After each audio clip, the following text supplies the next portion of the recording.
Tengku Dewi Putri ogah pakai nama pemberian Andrew Andika untuk anak keduanya.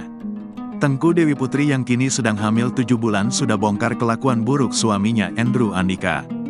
Dan nantinya saat anak keduanya lahir, Tengku Dewi Putri mengaku tidak mau memakai nama pemberian Andrew Andika. Menurut Tengku Dewi Putri, dirinya sudah miliki nama untuk calon anaknya tersebut.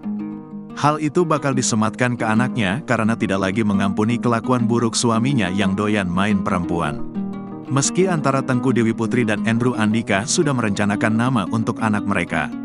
Kayaknya nggak usah pakai nama yang disiapkan bareng ya, kata Tengku Dewi, dikutip dari YouTube TLANS7 Official, Selasa, tanggal 28 Mei tahun 2024. Tengku Dewi bahkan tak pernah menyangka rumah tangganya dengan Andrew akan berakhir pada perceraian. Ia mengira rumah tangganya selama ini baik-baik saja. Kita gak ada yang tahu takdir kita. Gak ada yang mau perceraian dan perpisahan, kejadian ini aku gak menyangka, ujar Dewi. Kayaknya aku bahagia-bahagia aja dengan keluarga aku. Kalau dikasih cobaan kayak gini aku harus jalanin, kayak ada petir aja, paparnya. Tengku Dewi menambahkan, anak kedua yang berjenis kelamin perempuan ini adalah anak yang sangat direncanakan.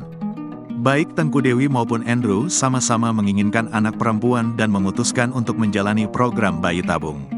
Apalagi ini yang kedua program bayi tabung. Yang pertama juga program bayi tabung, kedua ini memang kita pengen anak cewek, terang Tengku Dewi. Ini embrio yang 4 tahun lalu ditanam, sambungnya.